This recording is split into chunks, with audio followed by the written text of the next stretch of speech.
Yep, we're good. You ready to start? Yep. I'd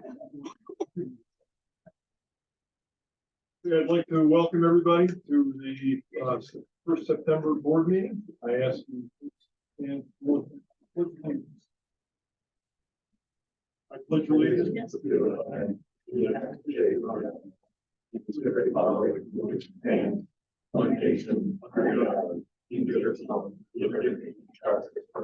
Please remain standing for pastor. Oh, Heavenly Father, we come before you and we thank you, Father, for your faithfulness and your goodness.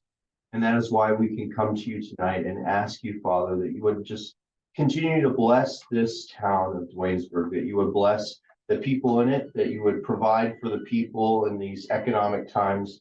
We also pray, Father, that you would protect the roads tonight, that no one would be in any car accidents.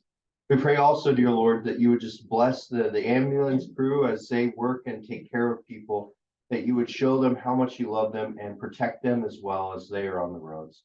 We ask, Father, that you would also allow this council, give them wisdom as they make decisions for the future of this town. And it's in Christ's name we pray. Amen.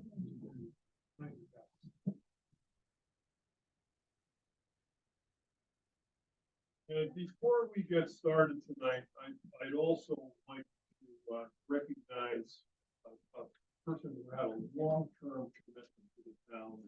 Our former town clerk, Linda Lennon, passed away. And just want to send condolences on behalf of the board and all the folks here at Town Hall to the family. If you're familiar with the town, you know that she has been here for a long time. She served as town clerk from 1990 until 2015. So great service, very much appreciated. And again, our condolences to the family. Also would like to welcome some young people who are here, come to our meeting tonight. You folks from Chalmette School for participation in government. So we're going to try not to bore you. I hope you enjoy your time here over the next, well, I won't conjecture how long. How about that? First item we have tonight is a public hearing for a local law regarding tax exemptions for members of the volunteer fire company for volunteer ambulance services. So I'll ask for a motion to open the public hearing. I make a motion to open the public hearing for local law regarding tax exemptions for members of volunteer fire companies for volunteer ambulance service. I'll second. Any discussion?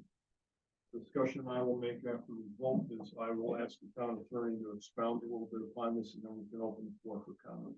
Clerk, call roll, please. Councilmember Santulli. Aye. Councilmember Lux. Aye. Councilmember Grant. Aye. Supervisor Wenzel. Aye. Teresa, if you could just explain some of the particulars of this, and then we can open the floor for comment. Sure, this is the local law, which is how towns adopt their rules and regulations.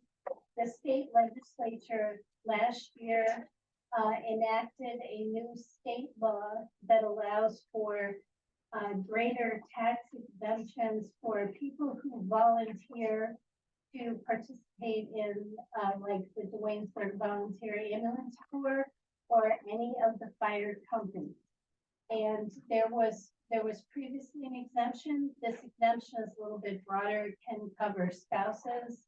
And there are specific provisions that are in the local law about who qualifies and how you're able to determine if you qualify. We worked closely with Mike McGuire, who's the tax assessor for the town, in putting this local law together.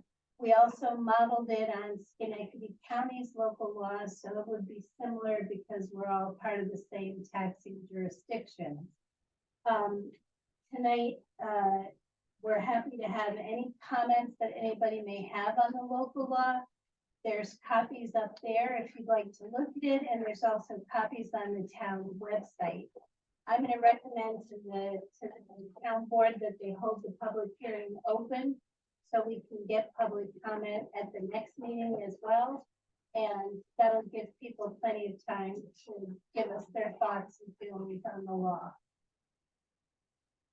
If anyone would like to comment this time, and I do want to mention one thing. before we start. We've had meetings on Zoom since the start of the pandemic. We are still, for lack of a better term, broadcasting on Zoom. We had been Zoom bombed several times. If you're not familiar with that term, it means that a third party, unbeknownst to the town, managed to hack into the system. And let's just say there were some vulgarity, profanities, the type of things that we can't continue with. We talked to our IT provider about what to do to remedy that problem. And the only remedy we have at this time is that if you are logged into the Zoom to watch the meeting, you can watch, you cannot participate with any comments. But the floor here is open for comments now in the public hearing. I just ask if you want to speak, please provide your name and your address. Yes, sir. Hi, Bob, if you have someone to the South Shore Road. I did not get an opportunity to read the public law, but if it goes with what's been going on throughout the rest of the state, where there's some type of attack instead of a break, with the volunteers, you're gonna hear from me in a couple minutes. Volunteerism in New York is dwindling, and it's dwindling extremely fast. So anything that towns can do, anything that they can do to help people wanna participate and be a volunteer, I think is a great thing.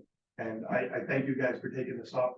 I know they just had a big fight in Clifton Park, and we're working on it there.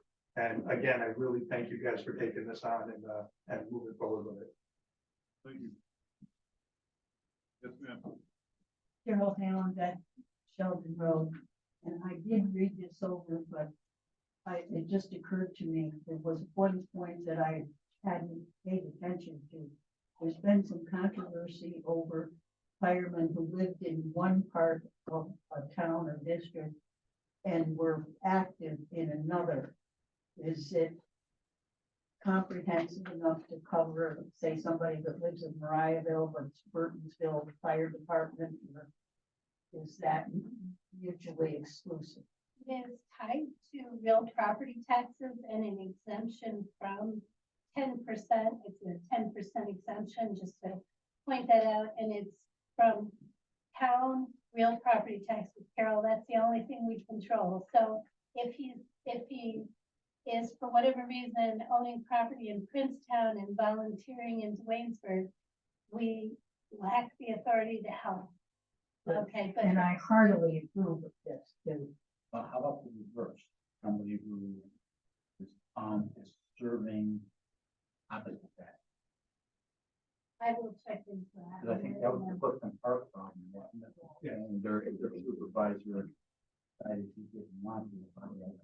I was not, I'm gonna let our attorney who was, he was actually actively involved in the Yeah, that's what I'm at this. My name's Gideon, I'm Tim Hannigan, and I'm an attorney, I live in Albany, County, Delmar, I'm also a volunteer fireman there. I also serve as general counsel in FASI, which helped get this legislation passed. I also represent the 14 firefighters up in Clifton Park that are challenging it. Essentially what happened up there is, like what you indicated, it's very common in the fire service to live in one fire district or one fire protection area, but volunteer in another. Commonly that was because like your family grew up there, but you moved, or you moved but stayed in your home firehouse. So I hosted like a webinar on this back in January. I applaud first the town board for considering this. I know that you have elected to use the 2-year threshold and the maximum exemption you can grant under the law 10%, and you're to be applauded for that. I think there is an urgency to recruit and retain volunteer firefighters and certainly volunteer ambulance workers, and you're doing everything you can by opting into this. But that exemption, I'm happy to work with Teresa and field questions on that. My office prepared model forms and resolutions for this and actually helped Saratoga County and the rest of the county, Elgin County model theirs and change some of the performance requirements that they had in there that were tied to LoSAP, which not everybody has, so they weren't properly in there. Yours looks good to me for my read on it, so I ran over to grab it quick. So, but yeah, you're to be applauded for it. the Clifton Park issue really is isolated there. Please don't let that confuse or mess up the issues here. I expect a resolution on that probably next week. So, and it'll be favorable, the supervisor and the firefighter are on the exact same thing. So, it's just kind of a mystery of the law, the assessment. But those are good questions. They come up all over the place. It's gonna depend a lot on the number of years of service. So, and whether that service occurred in the exact same county. So if it's within the same county and the home jurisdiction and say, yeah, we know you were a member at B Fire Company, we're A, so we'll recognize your 10 years of service there, we'll add it to the 10 year here, and you get a 20-year lifetime exemption. There has to be some way to prove all of those years of service. But thankfully for certifying that, it's on the, well, you have fire protection districts here, so you're actually the age data that will be certifying to your assessor that these members qualify. But there's a mechanism to do that. There has to be some proof shown that those years of service did occur. Well, another thing that just occurred to me, my nephew lives here in the town of Waynesburg, but he's a paid fireman for the city of Schenectady. And these do not apply to that as far as I know. So if your nephew volunteers in Waynesburg or Delanson or any of the fire companies here, he can get it, but he would not get it by virtue of his paid service in the city of Schenectady. You have to volunteer and have your primary residence located in the I area. understand. Makes sense. And we welcome any suggestions, Tim, that you have. Sure, yeah, this looks fine. Thank you for traveling.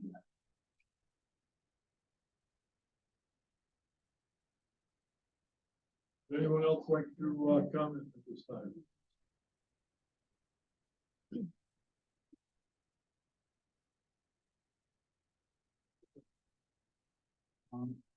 the school district and cookie. Yeah.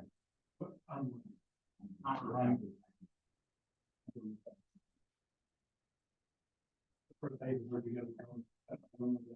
Okay. Yeah, I know in some jurisdictions, we're also approaching some of the school districts. Because that's one of our larger tax burdens in most communities. So that would also be quite an incentive if school districts can be convinced to also extend.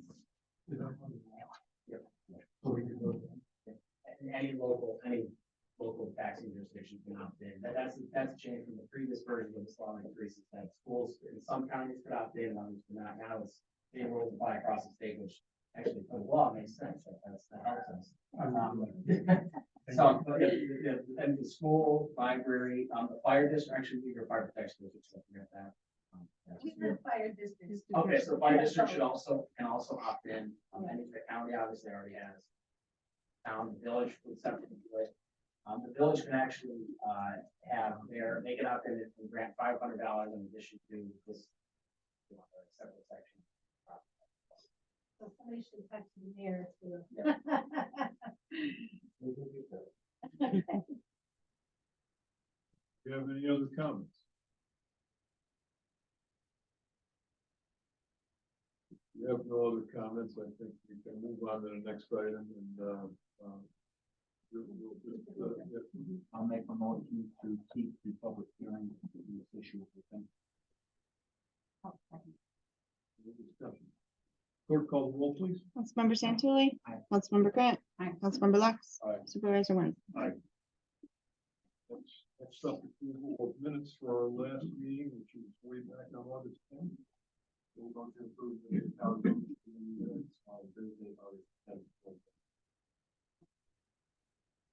Discussion. Clerk call the roll, please. Councilmember Lux. Councilmember Grant. Councilmember Santulli. Aye. Supervisor Winslow. Aye. Okay, we move on to town clerk's report.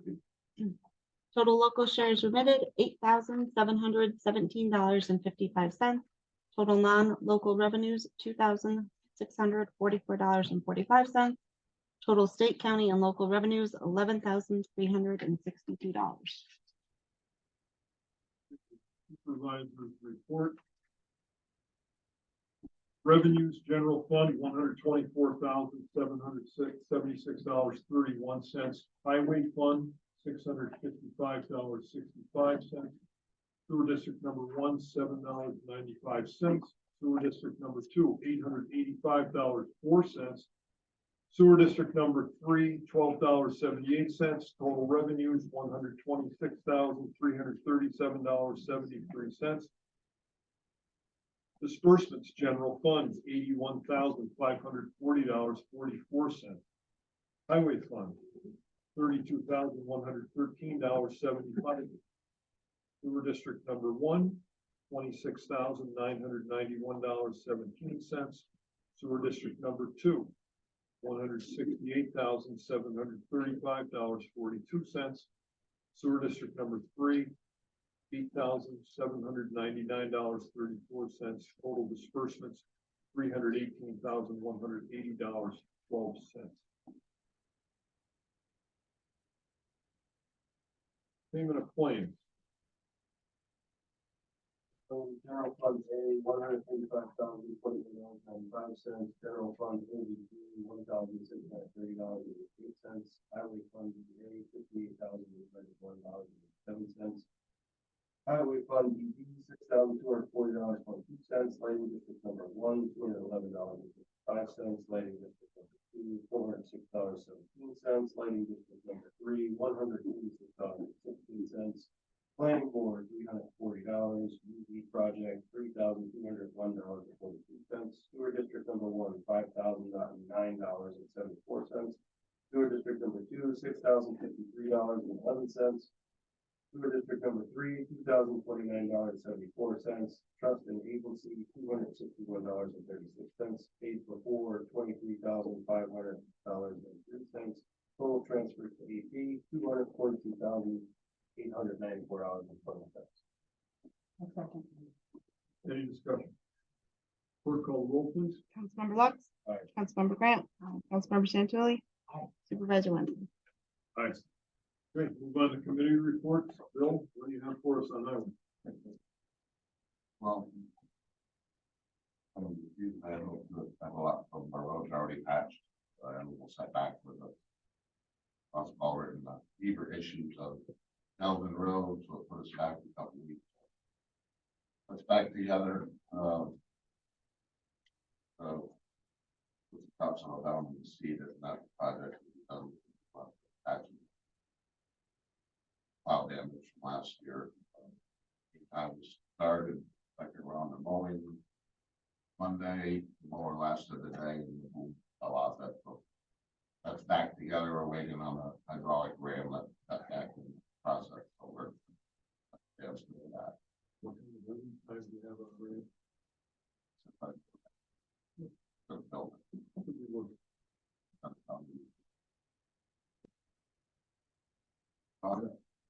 Okay.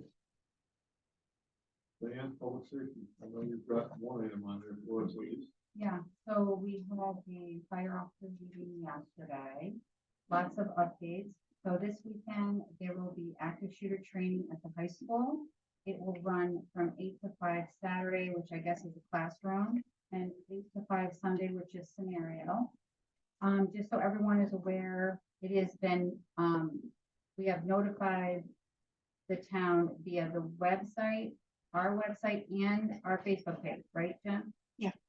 And I know the school sent out an email notice because I got it, so most people should be aware, but just so you all know, there'll be a lot of chaos and police officer, lots of emergency vehicles. We don't want people to be alarmed. On the lighter side of things, Marysville Fire Department is doing a trunk or treat on October 31st. September 30th, there's going to be a chicken barbecue from 2 to 4 and a craft fair from 9 to 3 at Pine Grove Fire Department. October 28th, there's going to be a Halloween celebration and open house at Quaker Street Fire Department. Delanson is going to start their breakfast. October 1st is the first one, and then there's November and December. They will also do a trunk or treat on October 31st, I think, with the town celebrating Halloween.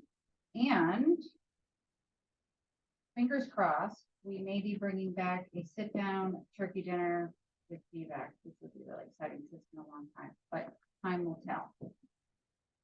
Is there anything that I missed, Peter? I wrote something down for November 8th at Flatterkill. Oh, the next meeting, probably. Or on Sunday, so Okay, did I miss it? once we had the issue with the train crossing. Oh, yeah, and it has been, thank you, Peter, because it has been resolved last night. Good job. I think that's everything. Thank you. Parks Committee, since the last time we met. Anybody who had been down for the Parks program knew that the pavilion down at Van Patten Park needed to have guards. We had a situation, with water that would splash and get in low spots in the concrete. We had erosion that was around the perimeter of the building that resulted in a step down.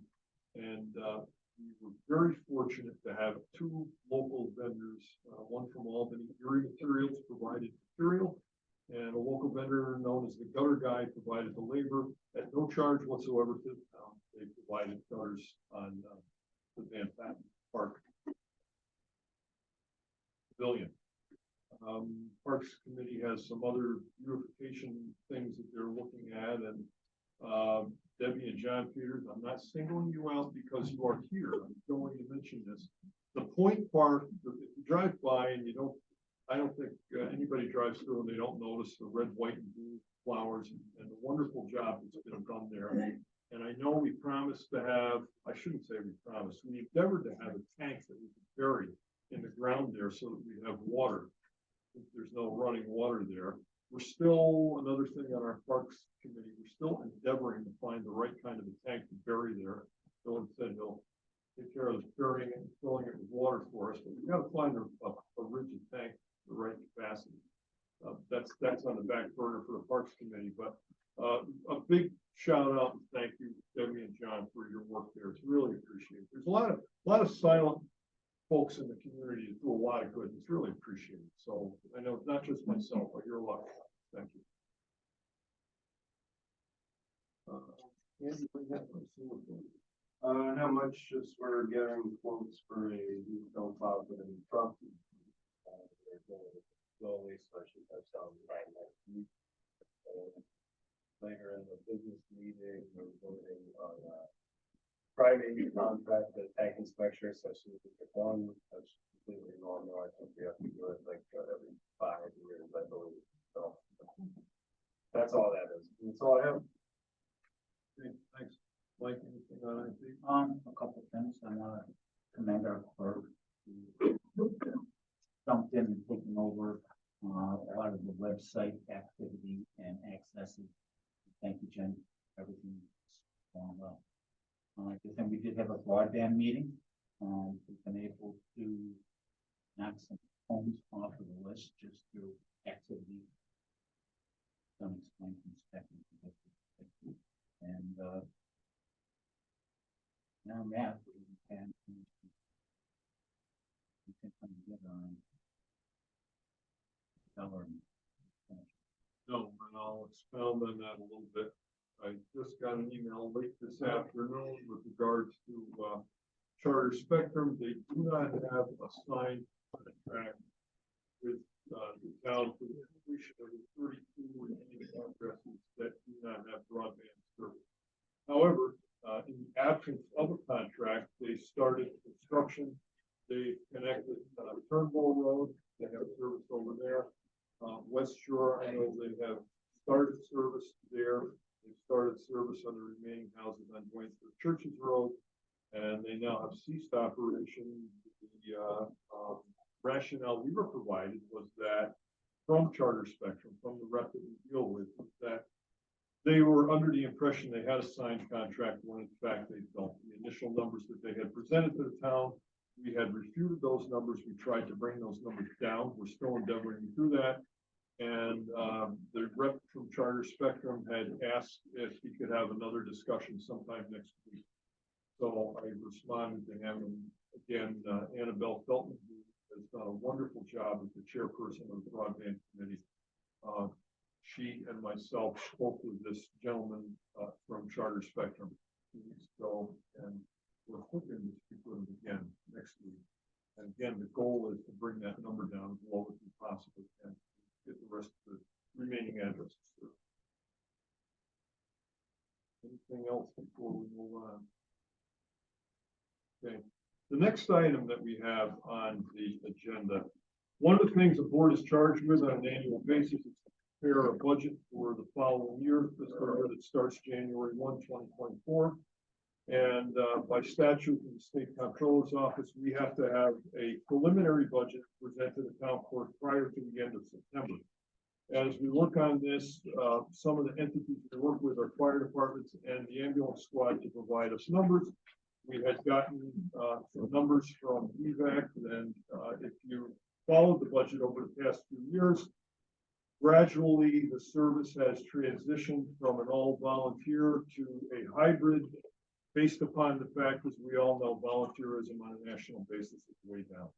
So we had asked the folks from DVAC if they would like to come in this evening, make a presentation to us on the where they stand as far as what their proposal is for next year. After doing so, I will make a couple of comments and then we'll open up for public comment. I'm going to preface this by saying that the last time we had a discussion on this, it had become, let's just say, a little bit spirited. We fully understand that there are people that have real passionate feelings on both sides, and that's to be commended. But we do, I'm not going to say we ask, we insist upon absolute respect where everybody is concerned. We're neighbors, we have a common problem, we need to solve it together, and I fully believe we can do that, but we got to cooperate with each other. So at this juncture, Mr. Petita, if you would like to comment on what you have to present. Sure, the floor is yours. Thank you, and because it was spirited, I wrote it down so that I just, I didn't want to get emotions involved in this. So, ladies and gentlemen of the town board, I stand before you today as the chairman of Waynesburg Ambulance, a dedicated group of individuals committed to providing life-saving care and emergency transportation for our community members. Our mission is and has always been to serve and protect the residents of Waynesburg. This mission has been the foundation of VBAC since its inception in 1971. Today, I stand before you and inform you that the ambulance corps always is and is unwavering in that commitment. However, I'm here to address a pressing matter that affects our ability to continue the high level of care that we give to our residents. Last year, we submitted a budget. It was an increase due to the hiring of staff for 2 of 3 shifts and a 12-hour shift on Saturday. At that time, Councilwoman Grant questioned if I was asking for enough money. I didn't have the statistics at the time, so I said, this is what we have. I would take more. A year later, I can say, Councilwoman Grant, you're right. I didn't ask for enough money. For the betterment of this community and our response to emergencies, we've decided to hire staff when volunteers are unavailable to fill any shifts. I'm proud to say to you that Waynesburg Ambulance today is a 24/7 operation. We pay for staff when there's no volunteers around. Our ambulance corps has been a cornerstone of this community for over 52 years. We respond to emergencies swiftly and efficiently. We've invested in the latest medical equipment, rigorous training, and our personnel and maintenance of our staff, building, and ambulances.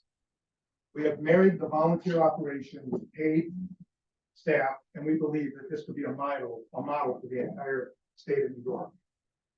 We face the evolving challenges of healthcare landscape and the lack of volunteers. We find ourselves in a fiscal dilemma. Cost of medical supplies, medical equipment, staffing, fuel, insurance is all skyrocketing. Furthermore, our dedicated EMTs and emergency vehicle operators who work tirelessly around the clock deserve a fair compensation for their unwavering commitment to public safety. Waynesburg is no longer the sleepy town on the hill it once was. We have seen an increased number of emergency calls, which places additional demands on our resources.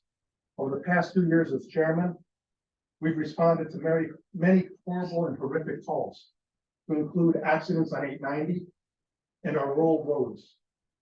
We had a shooting of a state trooper, which our people were right there for, and there are other incidents that were so bad I don't want to mention here today.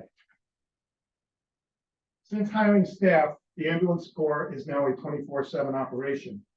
I'm proud to say that our response times have increased significantly, and our missed calls went from over 20% down to less than 2% over the last year.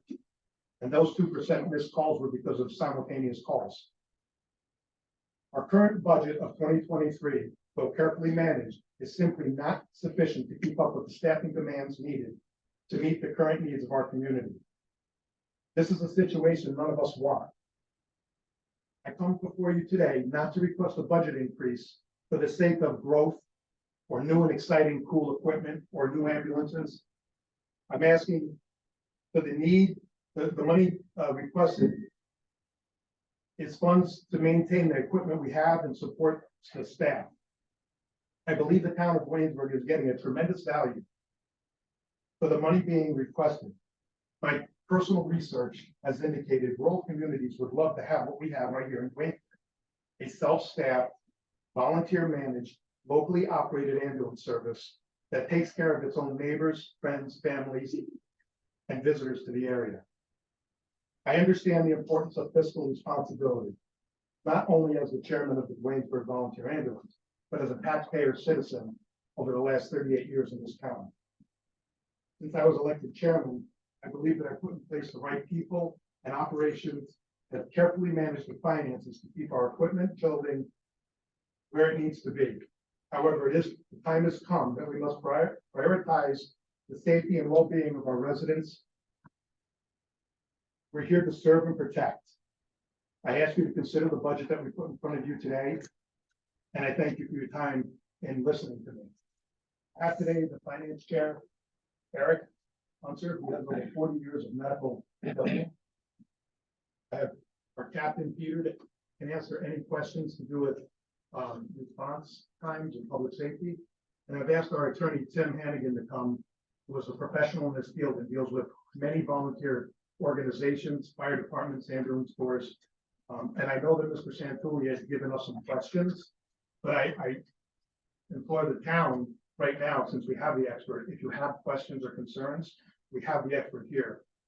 Ask those questions and we'll answer. We're an open book. Thank you for listening. Thank you. Just one thing I want to preface before you can discuss here. A little bit of history. 2021 was the first time we went to what I'll refer to as hybrid, when we had staff that was available from a third-party outside vendor from 6 a.m. to 6 p.m. Monday through Friday for 60 hours per week of paid services from a third-party outside vendor. Last year, when we prepared the 2023 budget, we made a 70% increase based upon DVAC's request. So we added another 42 hours. So we went to 102 hours total per week. And the proposal at this time is for 24/7, which would be 168 hours, which is a 65% increase. When we have a total dollar amount, if we present that to the community, it doesn't mean a lot. Folks want to know how much is this going to cost me. I talked to the assessor, and the number, correct me if I'm wrong, Mr. Unser, we're looking at approximately a $200,000 increase for 2024 over 2023. I presented that number to the tax assessor. He advises that the average assessed value in the town is $60,000. So if your home has a $60,000 assessment, your increase for the tax year 2024 would be $66 per year to take on if we were to accept this proposal. So I just want to throw that number out there so that there's a tangible that people can relate to. Questions here? I'll speak. So, Mike Santor gave me some questions. I really only had one, but I want to preface it with this. I want you to understand that the only reason that I'm going to speak for myself, that I ask the questions that I do is because being on this side is very different than being on that side. So now that I've seen how much everything costs the town, anytime there's large sums of money, I want to make sure that we are spending taxpayers' money as efficiently and appropriately as possible, so I can sleep at night. it's big money to run a town, and so that's why I asked my question. So I don't want you to misconstrue it as I don't appreciate you, because I've been on the side where I've had 911 a couple times. I think you guys know which ones I'm talking about. And I appreciated you showing up, and my fear for this town has always been that day when someone here calls 911 and no one shows up, it's you guys. And that would make me so sad, and I know we've been in situations very close to that. So I appreciate the fact that we are working to get to 24/7 ambulance service here.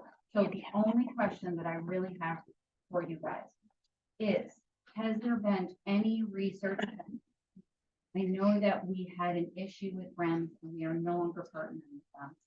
Is there any other agencies or entities that we could take on that would be less expensive, but still efficient, rather than doing it in-house? Not that I don't think doing it in-house is a bad thing, but just as far as monetary goes and financially goes, which is the better way to go? That's my only question. So, we last year worked with them, try to work something out. They came back to us with a flat rate fee of $500,000 just per staff. That's what made us cut costs.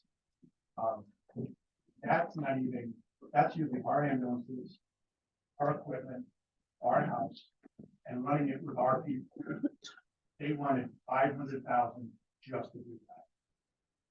I think we can do it cheaper than that.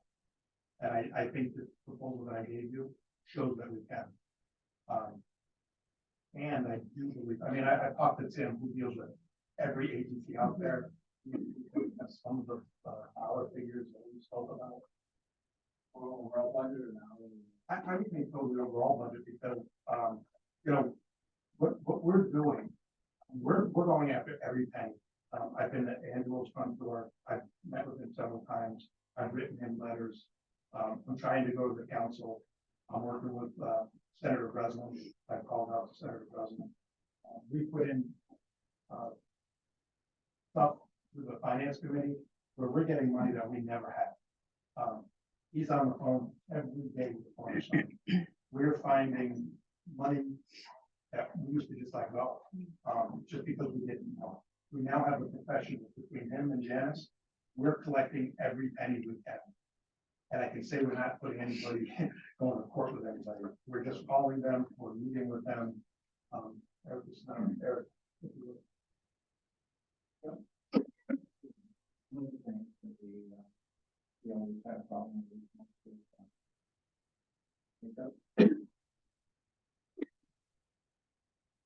It's very hard to do.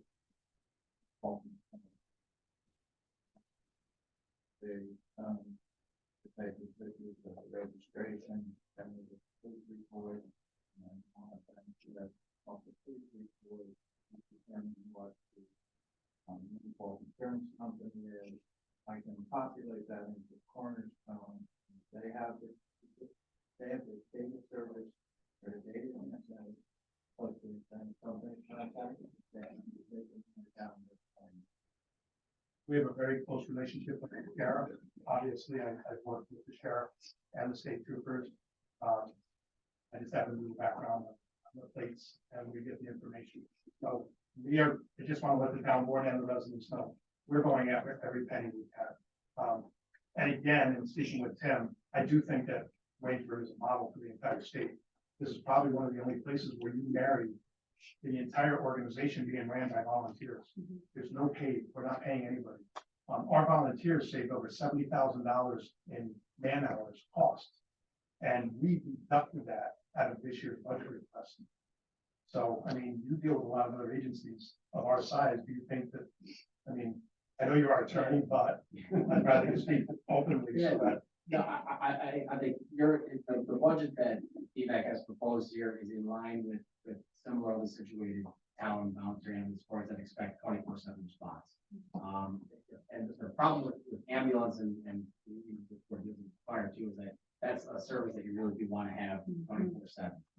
So that the budget, which is just out in 600, right? Yeah. That's the town of Greenville and Green County is about right there right now. They just last year went to 24/7. They have a all exclusively paid staff run by a volunteer board. I want to say it's probably like 580, 590, which are 570 last year. So the number is in line with other towns that represent our ambulance corps that are volunteer based. Like when he said that it's a large number of them shot. For the school guys that are here, and the residents.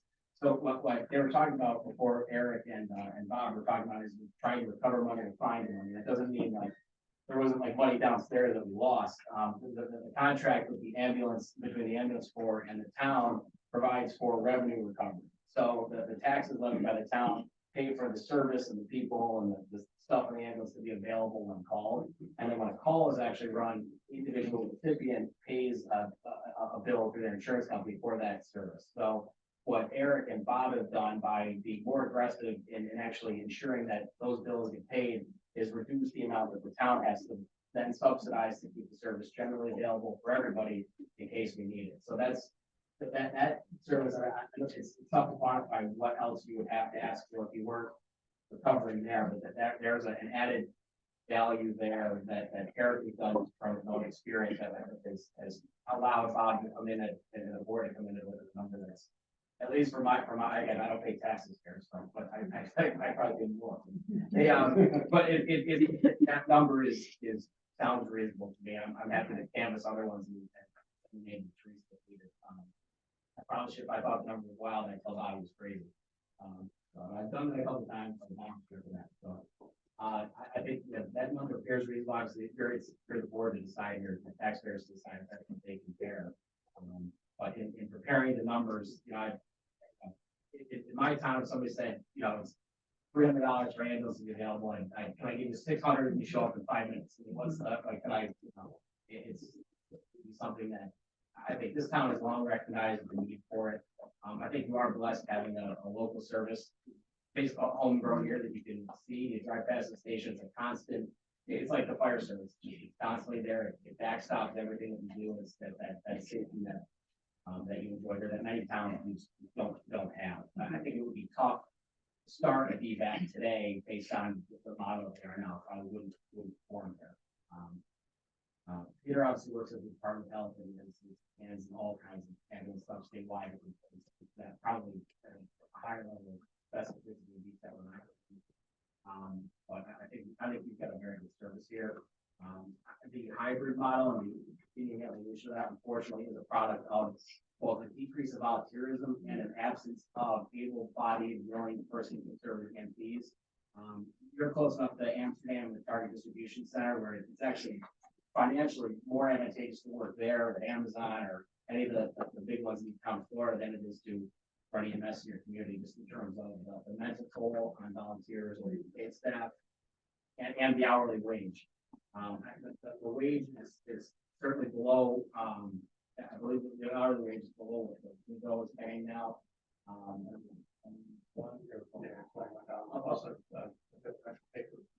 So a lot of places now, since COVID, it went from like 16, 17 to like 28, 29. You're trying to keep pace with the distribution centers basically, and they are quickly exceeding that in the 30s. So I think the hourly rate that they're paying is either in line or lower than other services. And the competition for like Diane, when you were on the board, I remember we looked at a couple of different service providers that have staffing. That I think there's some the one service E3 has had some difficulty in just like any service has difficulties in the boxes where a lot of recruiting empties are just not there. You can only go to the well so many times. So I think having some, if they're able to find the staff of their hiring and then have captive control of it, I think that's probably a good thing. Just because the staffing services can say, hey, we don't have somebody for you today. And they reserve that right in the agreements they have with the agency they serve to say we might not have somebody, or we might give you one instead of two. It provides the agency less control over the actual staff. One of the things that we're doing too, and thankful to our volunteers, if we can't man, get someone. they're calling in sick to work, taking a day off, they're filling it. So that is kudos to Peter. We don't have many volunteers. I think, what do we have? Slightly less than that. So, 10 people. And again, they covered over 3,000 hours last year, saving us almost $75,000. Those 10 people. Yeah. We took that out of the budget. We figured we're gonna do that this year, and if we don't, we'll find a way. We'll take it out of fundraising, we'll take it out of something. So you're saying when a hybrid person, or not a hybrid, I'm sorry, one of your employees calls in sick, then one of the volunteers, We'll take a day off of their own work to keep it going. If we're not able to fill that with another employee. A lot of the difficulties with getting volunteers. They've been, state requirements on training and time. As the Department of Health or the legislature actually looked at finally reimbursing the community agencies for the difficulties they've imposed. Is there any move out there? Have you heard anything on that? Not to my knowledge, but I did my little physical portion of the farm there. And stay focused on my aspect of it, but not to my knowledge. But if I can go back to Diane's question for just a second. And it goes to one of the questions you had included on the sheet, Mr. Angelo. The challenge with some of our surrounding agencies is that they are also woefully understaffed. So if they're paying EMT Lux, which we would love to recruit, it must be already ready for here. We recruit EMT Lux, if Lake Valley recruits EMT Lux, and they're paying them $20 an hour, but the only way they can populate, staff out here in Rainford, their component of the contract, is he's gonna be on overtime. So that raises the price from $20 an hour to $35 an hour. Melanie used a nice round number to do that with, because the math in my head as I age is not improved. But, so that's the issue there. Mohawk is also woefully understaffed as well. Yeah, and they're taking steps to address that. But the rate that we're paying our EMTs is higher than most of what Schoharie County is paying, and is a higher rate than what Mohawk is paying. And you really need to compare that. Mohawk is a for-profit organization, Schoharie County is municipal. Yokoland EMS is municipal. They completely ignore Albany County and how much they would have to pay were we to contract for that service. So we've tried to keep our, our pay rates, competitive, but not outrageous, so that we can balance the need for how much, the taxpayer is paying for a base service with the ability to recruit and retain adequate, capable staff. and this is for one crew or two crews? So we, right now, we have 2 crews out right now. We have a paid crews out. Okay. And then we got also the volunteers. Oh, right now? Right now. Ah. we're doing- There's two crews now, that's closed. Going very bad. The second crew is an employee and a volunteer. Okay. The 6 o'clock employee had come in, so I made them completed so I could come here and send a volunteer to go drive me here going forward. Yeah, so, But normally we only have it's one crew. We have pay one for- crew. Okay, We're paying 24/7, one crew. one crew. And to go to Mr. Stanton's point last time, we also have set up our medical leadership team. Their cars have first response tags in them, so they're responding directly to the scene And the and AEDs. So, although we cannot afford a response car, Mhm. Eric just came up with a new policy because we don't think that they should be paying their own gas. Mm. So when they respond, we're going to start reimbursing them that, again, saving us a lot of money. We're trying to think outside the box. Mhm. And anybody here, I mean, we need help, right? We're responding to everyone here in this community. Our ears and eyes are open. Come help us. If you have an idea, that's what we need. We need good ideas. We're doing everything outside the box. One of the things where we're keeping, like, we have our numbers, our salaries are lower than most. We're starting a little thing like a shoe program. We had guys traipsing through the woods to find a guy that shot himself in sneakers. If we had one of our guys twist an ankle or break an ankle, that's on me. So me and Eric and Peter, we're now gonna start, if you're here X amount of time, 6 months, whatever, we haven't figured it out yet. We're gonna get you into proper shoes. And that's another benefit. We don't give that. But we really are trying to think outside the box, and we're trying to do anything we can. And, you know, when I die, when I want somebody there, hopefully it's not gonna be. That would be something that Santa Barbara could give money for too. So we just got $10,000 from them, which we took out of the budget. Again, they give you a grant, then they give you this 400 pages to do, and then get it in by next week. So we're working on that. Already by next week. Yeah, I know. Yeah. One of the things we're using that money for is we realized when our employees and our friends were facing through the woods, we're buying mostly faster.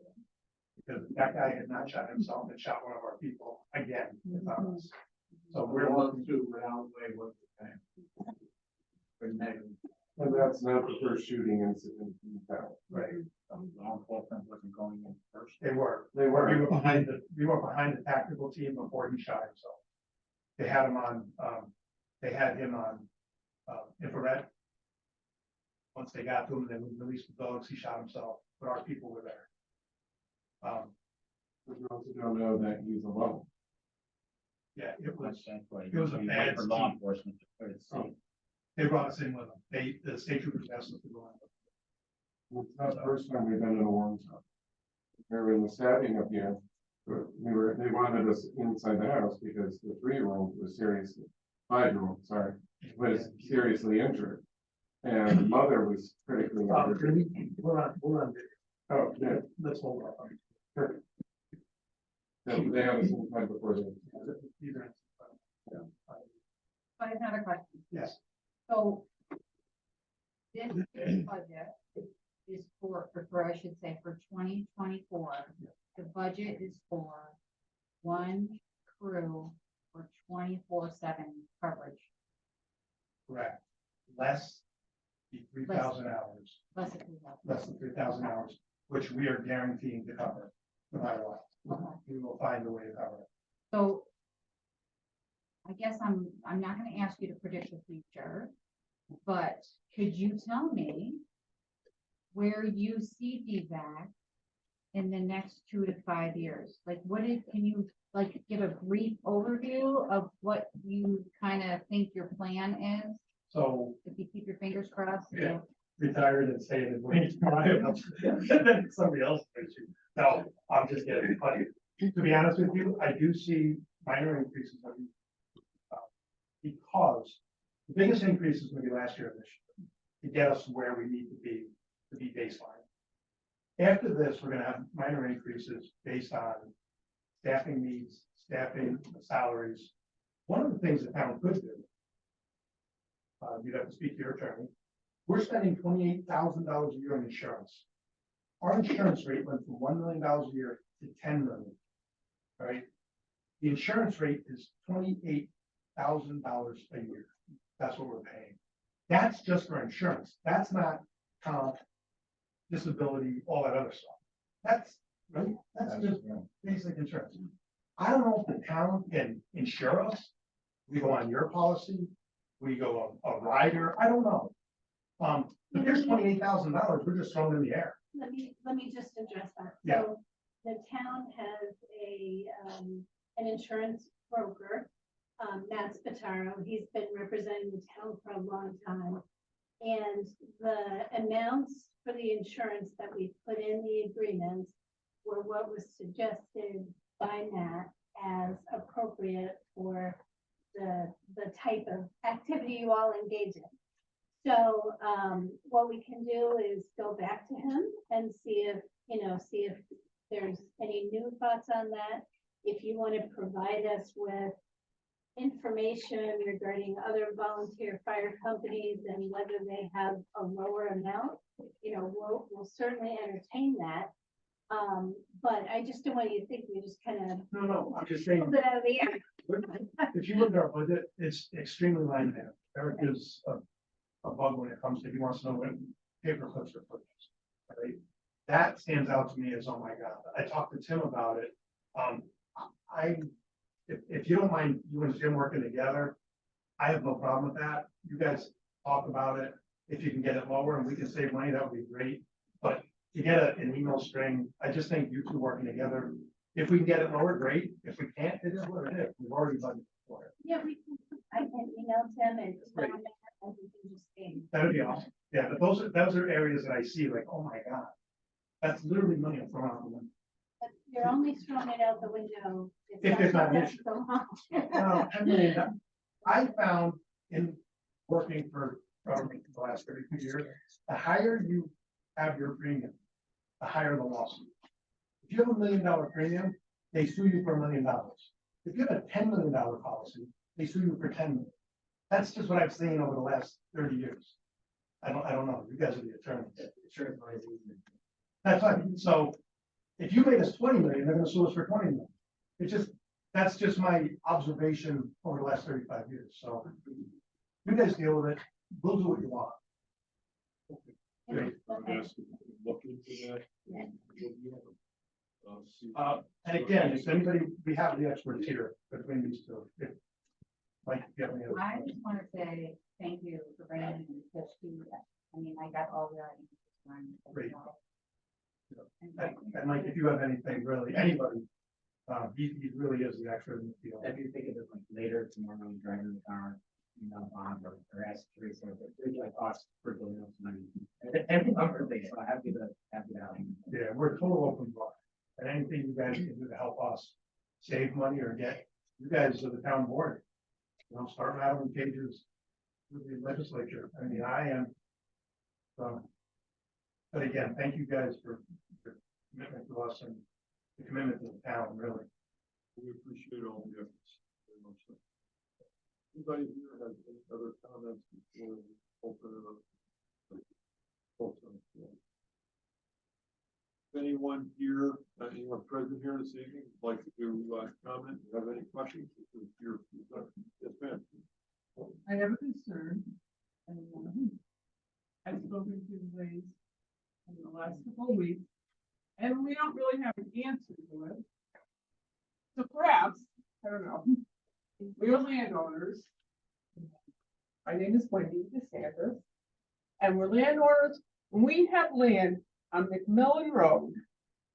Are you familiar? But the rest of it's abandoned. Correct, yes, correct. Between Hardin and 159. So we live, well, we own property in both the town of Florida and Duanesburg. It's an abandoned road. They're all, so the tax maps and, you know, surveys say that. But a gentleman farther in on McMillan Road over Labor Day has decided to expand it to the point where he has gone out into what we assume is our property. And others. Excuse me just for a moment. I'm sorry, we do have, and I wasn't clear on this, so I'll take the hit on this. We have privilege of the floor at the end of the meeting. All right. So our open discussion now is with regard to the ambulance squad. I'm Okay? sorry. That's okay. No, it's not at all. Oh, they're my civic. I should have clarified that before we start. So, but you definitely have an opportunity for you a little later. So if anyone here has any comments or questions, yes, sir. Thomas Collins, 234 weeks ago. I'm being raised through the gas, and I belong to Mariahville Fire Department, as you see, member, I just work and other stuff for them. We spend a lot of money on fire protection. I can't believe that we're arguing over the amount of money that we're talking about, that these guys provide the same kind of complete protection that we get from our 5 fire districts. 90% of their calls are EMS. It doesn't make sense in my. Not an argument, sir. It's just an opportunity to have a public discussion, because frequently, after the meetings are done and everything is all over, some of the residents will come to us and say, never had an opportunity to discuss it. So that's why we wanted to get together tonight. Then that is my opinion of what should happen with it. Thank you, appreciate it. Anyone else have any, yes, ma'am? April David, 278 South Shore.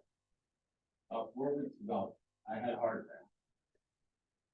Gentlemen, I was happy to have him come and take care of me. still standing here because of them. Oh, good. I'm not. I'm glad you're here. Thank you. Hi, County Police Station, Sandy Road. I had a full-blown ice cream accident 2.5 years ago, and I wouldn't be here if it wasn't for people. I'm going to volunteer and then I'm coming out. They brought me to Liberty Med. They administered CPA, which brought me back, and I was completely gone, so if they didn't show up, I wouldn't be here like that. It's very needed, it's crucial. We're all taxpayers, and we need them desperately to show up when we talk. And on a side note, saying I made the 911 call, the timing was amazing to me. It came in under 5 minutes. Now, we're on top of Levy Road, if you guys know where that is, and go towards the rendezvous and all that. Okay. I don't think I could have made that drive in the time that they made it. By the time I got done with the 911 operator, she asked me, do you have anything in the way? Can you get the stretchers in? I hit the garage door so they'd have a straight path. They were already out there. Literally pulling the gurney out, coming in the door. And like I said, I know it was under 5 minutes. And I still don't know how they did it, but they did it. So, and that's why she's still. Thank you. My hat's off. And these guys are great too, because one of the only things that I remembered when I was actually able to think again was my ride in the ambulance with Peter. Certain words that he said that clicked, because when I was awake enough to figure out that I almost died, and I was still here, and I wanted to call and thank the people who did help me. I called the ambulance department, he answered, and I said, I want to talk to whoever saved me and say thank you. And as soon as I heard his voice, I remembered that one second. The 1 second in the back of the ambulance, and that's all I remember. I was dying. Thanks, so. Thank you. Carol Hallenbeck again, Sheldon Road, and I just want to say, for less than, or right around $1 a week, to even think about not supporting this would be ridiculous in my estimation. And just about a month ago, my brother, he had to call the ambulance, and he was unresponsive, and they had the skill and ability to bring him back, and I'm glad to say I still have a brother, and I'm very thankful for that. But that $1 or so a week in the overall picture of the money we spend, I'll bet everybody could give up a cup of coffee out somewheres and have enough to cover that. So that's my position, and I thank every one of you that works with the ambulance corps. Thank you. Anyone else? Okay. We'll move on now to the business meeting.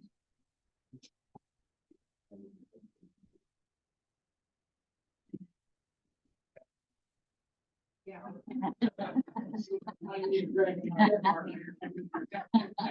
You have any other questions?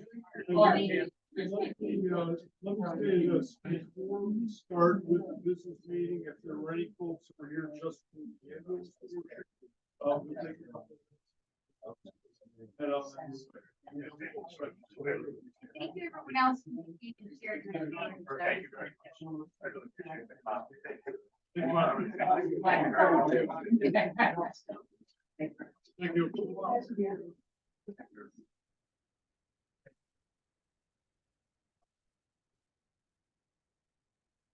Yeah.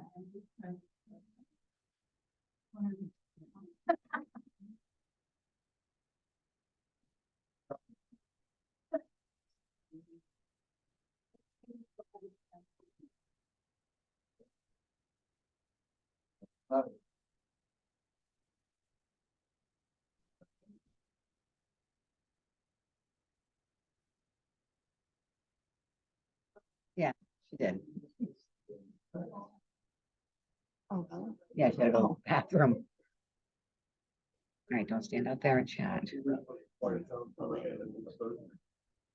Oh, and there's a train. Knew there'd be a train right at this time. The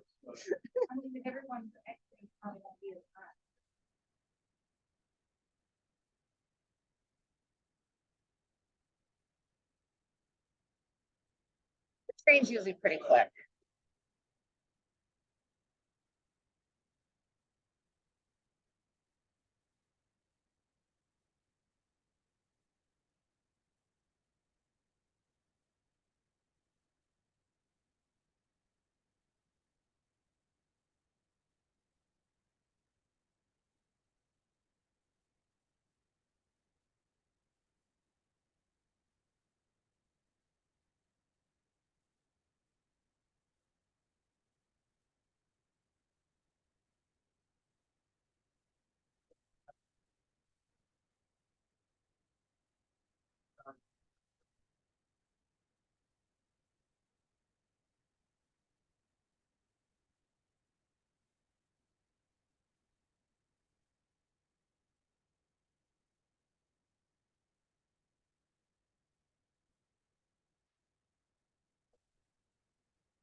Councilmember Lux.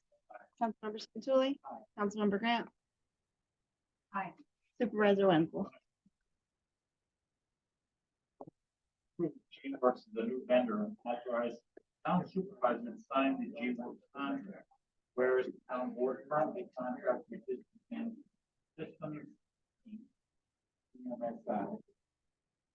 For their building department software, and whereas G Works and DMSI entered into an asset purchase agreement dated June 30th, 2023, whereby G Works acquired DMSI contracts and agreements.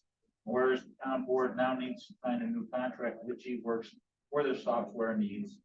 And therefore be it resolved, the town board hereby approves G Works as a new vendor for the town and approves the G Works contract, authorizing the town supervisor to execute the attached G Works contract.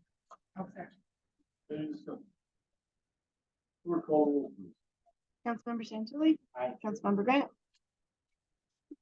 Oh, aye. Councilmember Lux. Aye. Supervisor Wenzel. Aye. Motion to authorize the town supervisor to sign the public services agreement with Schenectady County, allowing the town to receive $1,500 to make improvements to our parks.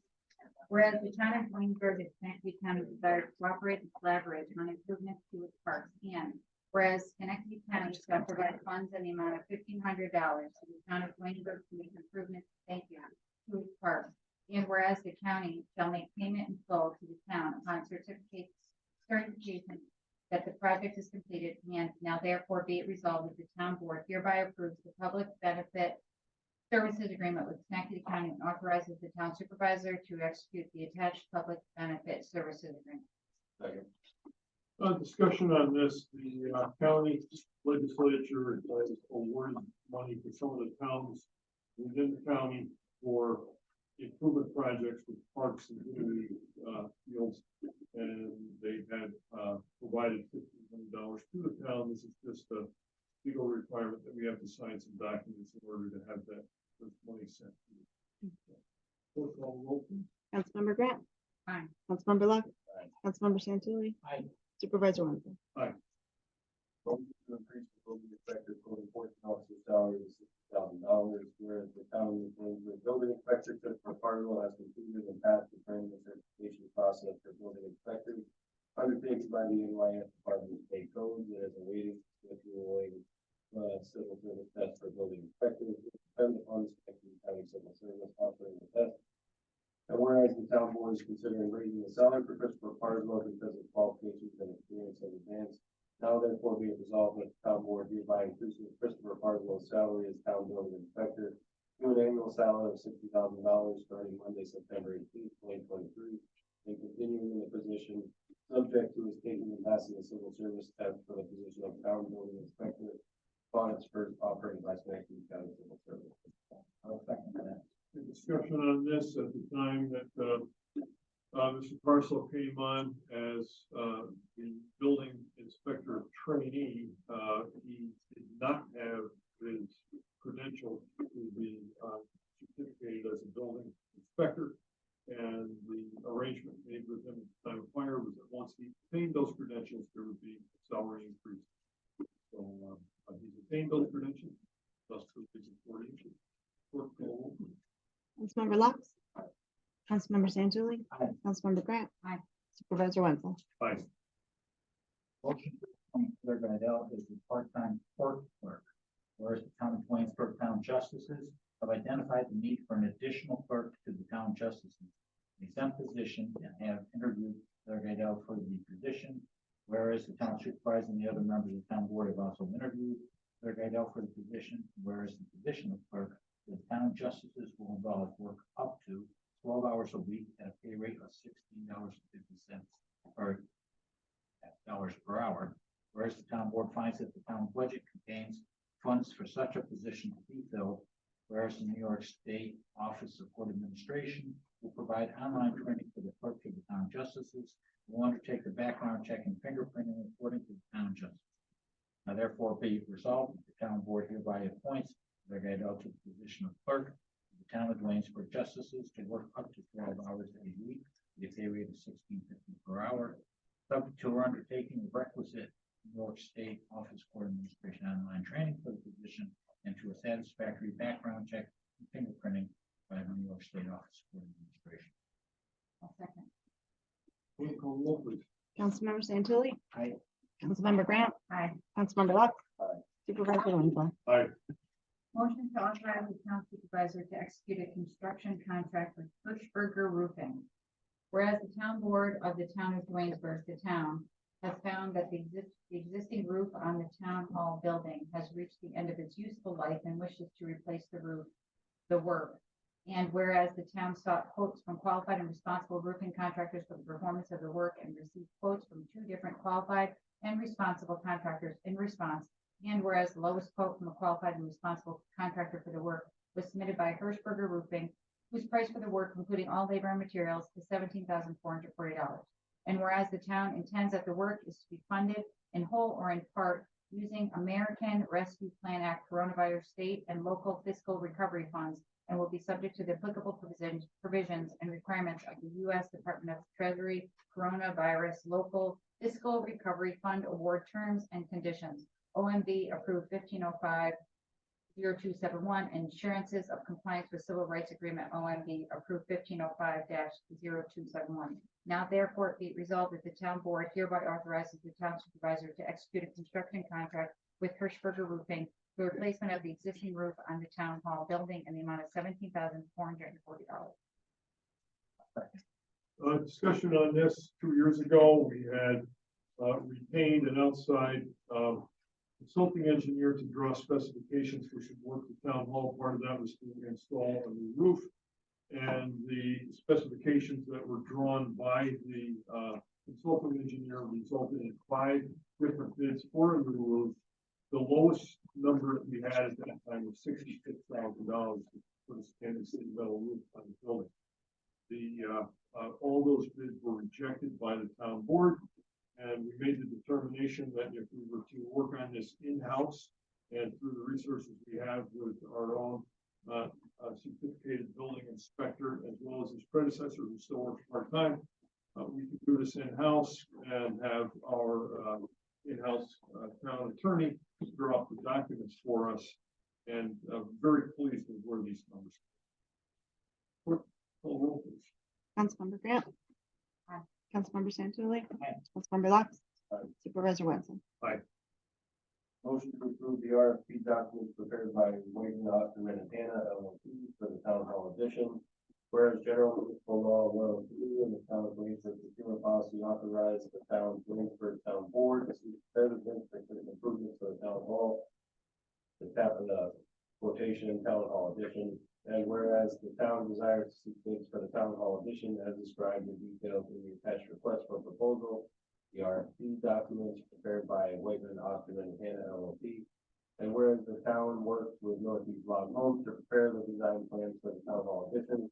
And whereas the town will consider awarding multiple contracts as follows.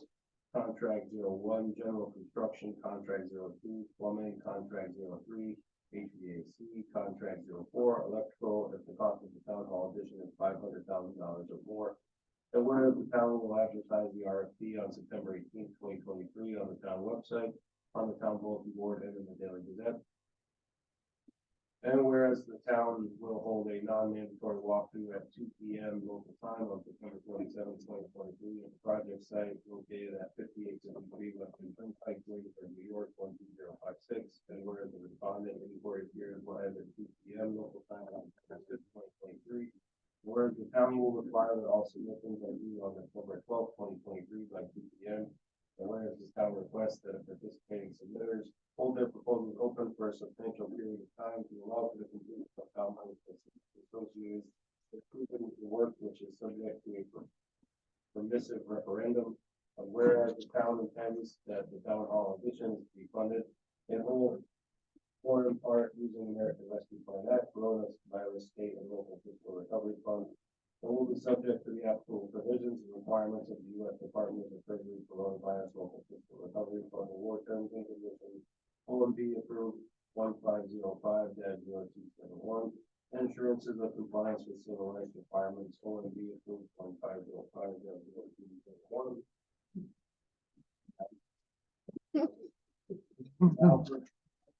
Now therefore be it resolved, the town of Williamsburg Town Board hereby determines that the proposed town hall addition is a type 2 action pursuant of SB2RA.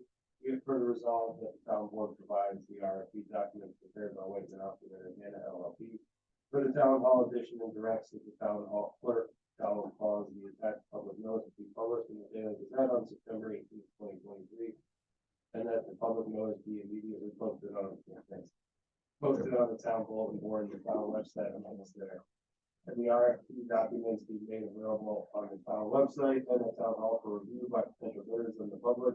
Be it further resolved that a non-mandatory walkthrough will be held at 2 p.m. local time on September 27th, 2023 at the project site located at 5853 Western Turnpike, Williamsburg, New York, 12056. Be it further resolved that the respondent inquiry period will end at 2 p.m. local time on October 6th, 2023. Be it further resolved that all submissions are duly in hand at Williamsburg Town Hall located at 5853 Western Turnpike, Williamsburg, New York, on October 12th, 2023 by 2 p.m. to be opened at regularly scheduled board meeting at 7 p.m.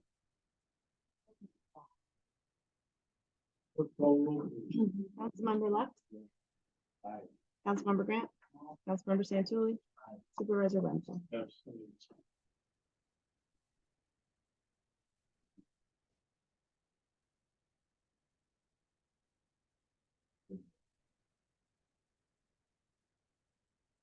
Motion to approve the prime aid contract for the tank inspection for sewer district number 1. Whereas the town is required to do annual testing of chemical bulk storage tanks for sewer district number 1. And whereas prime aid has performed the annual testing for us in the past. Whereas the town board needs to contract with prime aid to conduct, to continue to do the annual reports, 5-year chemical bulk storage spill prevention report of Dwaynesburg, Delancey, and sewer district number 1 wastewater treatment plant. Now therefore be it resolved that the town board hereby approves the prime aid contract and authorizing the town supervisor to execute the attached prime aid contract. Second. Councilmember Santulli. Aye. Councilmember Lux. Aye. Councilmember Grant. Aye. Supervisor Wenzel. Motion to appoint Jennifer Howe as the webmaster. Councilmember Grant. Aye. Councilmember Santulli. Aye. Councilmember Lux. Aye. Supervisor Wenzel. Want me to do the next No, one? Motion to approve Jay Atkins cultivation as a new vendor. I will second that. Councilmember Lux. Councilmember Grant. Aye. Councilmember Santilli, Aye. Supervisor Wenzel. That concludes our. Before we go to the privilege of the floor, is there anything have any, Okay, we're gonna open it up for privilege of the floor. You're number one, and I apologize. I'm sorry, If you watch our meetings, typically you would have been up an hour. You typically would have been up an hour ago, but tonight we just had all kinds of things, so. The floor is yours. And I'll just ask, sorry, because that was a very important conversation. but I'll just ask for the record. My name is Wendy DeSanto. And we have property on McMillan Road, which I now see that we're aware of. And, someone on the Dwayne Church side has taken it upon themselves to improve, widen the abandoned road. We were wondering what our rights are. What is exactly, if it is abandoned road, how much do you have to keep open for people who have property on there? I've gone to the clerk and, a couple of times, and no one seems to have answers to this question, but he's gone into what I feel is our property and other people's properties with a bulldozer. I contracted a man to come through there, and we were wondering, I came here to see if there was anything that we can do, anyone knows, or what we can do, or are we in a gray area that's never been, I think it's been addressed before, because at one point, there was a board meeting in 2003 about this said road. So I was thinking, the highways, now it's an abandoned road. What are the parameters of an abandoned road? But I pass this on. Okay. Yeah, well, we're town attorney. Yeah, so an abandoned road is a road that the town no longer maintains and the town no longer has any responsibility for. So when a road is abandoned, typically the property owners on either side of the road they take back to the middle of the road, okay? So the thing that you are gonna wanna do is hire an attorney to address what your private rights are as between the gentleman who's reopening the road. I will just offer that if it's been used for access for years, it's likely that there's some kind of continuing access easement in the law, but that's a private matter. It has nothing to do with the town. Once the town abandons the road, we're out of it. And this one was abandoned, Bill, years ago. Yeah, I think when I was quite young. So, it was a long time. And then, so somewhere along the line in 2003, which my mother had taken the article, someone had somebody arrested or, they put up a gate and wherever. So these laws are more of it's more property rights laws that you can get advice from pretty much any attorney in New York State.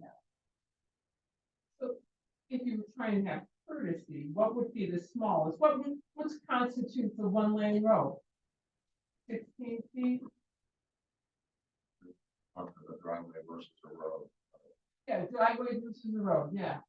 One access, which was, Well, typically a town right away, 50-foot wide. On the point of the abandonment, the property line comes to the center. So each property owner gains 25 foot of property. That's how it's split down the line. so then it's kind of still a gray area when someone, Well, what makes it a gray area, man, is just that even though it's no longer a town road, it doesn't mean that the people who own the property still don't have a right to use the road. The question you're asking is, how far do their rights go with respect to maintaining or widening the road? Yeah. And I'm saying that the best thing you can do if you have a concern about that is hire a lawyer to give you advice on it and whether you should take any action against your neighbor. All right, okay. Well, I appreciate it.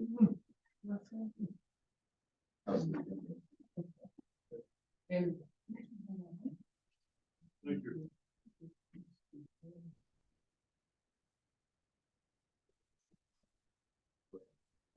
They can't participate anyway.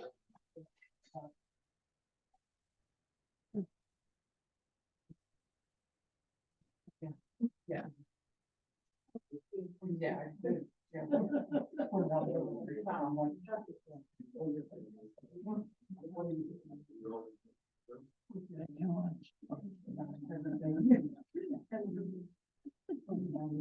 Okay, we have one other, comment for the privilege of the floor that was submitted to us by email from the town clerk's office today.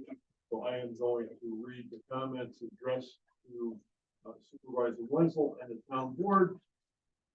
On June 22nd, 2023, Pure Sky Energy Inc. provided a letter to the town of Waynesburg stated that in December 22, there was a racking failure at Oak Hill Solar 2 LLC and photovoltaic panels were on the ground. Pure Sky also stated that in April or May 2023, they hired a third-party structural engineer to evaluate the cause of the failure and develop a remediation plan. Between February 2023 and September 14th, 2023, the Schenectady County Clerk reported more than $2 million in mechanics liens against the landowner, Richard Murray. In April 2023, Lynn Bruning provided the town with a drone photo of the project site that showed 11 rows of panels collapsed on the ground. It appears that approximately 2,000 photovoltaic panels, many of them broken, were on the ground and exposed to the elements since December 2022. Control gear, tracking motors, and batteries for the motors appear to be buried under the collapsed panels. Between July 2023 and September 14th, 2023, County Clerk recorded legal action between Green Cells USA versus Deer Valley O&M LLC, index number 2023-1298, and Green Cells USA Inc. versus Heliovas LLC, index number 2023-1222. Litigation in Schenectady County Court may be ongoing. On September 6, 2023, Pure Sky issued a press release announcing Jared Donald as the Chief Executive Officer and Nicole LeBlanc as the Chief Operating Officer. The press release identified Pure Sky's owners to be Mike Reynolds, Managing Director, Americas of Palisade Infrastructure, and Brooks Kaufman, Managing Director of Pure Infrastructure. It appears the remediation of Oak Hill Solar 2 LLC has not begun. Essentially, little to no work has occurred at Oak Hill Solar 1 LLC and Oak Hill Solar 2 LLC since December 2022. Has a town board member visited the project site? Does the town have free and open access to the project site? What is the current condition of the project site? How many photovoltaic panels remain on the ground? How many of the photovoltaic panels are broken? How many control gear, tracking motors, and batteries for the motors are buried under the panels? When does Pure Sky intend to remediate the project site? Will Pure Sky provide the town with groundwater and soil tests in the area of the collapsed panels and associated equipment to confirm if the soil and the groundwater is contaminated? When does Pure Sky intend to begin construction to complete Oak Hill Solar 1 LLC and Oak Hill Solar 2 LLC? Has the town had any communication with Jared Donald, Nicole LeBlanc, Mike Reynolds, or Mike Hoff? Broken equipment that is known to contain hazardous materials that is left on the ground and exposed to the elements for more than 9 months may contaminate groundwater and soil. Environmental damage from Pure Sky's project may create a liability for the town and the taxpayers. Project may diminish neighboring property values. The project's neighbors request that the project site is remediated. The project owners provide groundwater and soil testing, and that the project is brought into compliance. If this cannot be accomplished, then the project should be decommissioned. Thank you for your time and consideration. Respectfully, Lynn Bruning, and there are some attachments that came with this correspondence that will be on file in the clerk's office for any interested parties that would want to see them. Do we have any other comments at this time?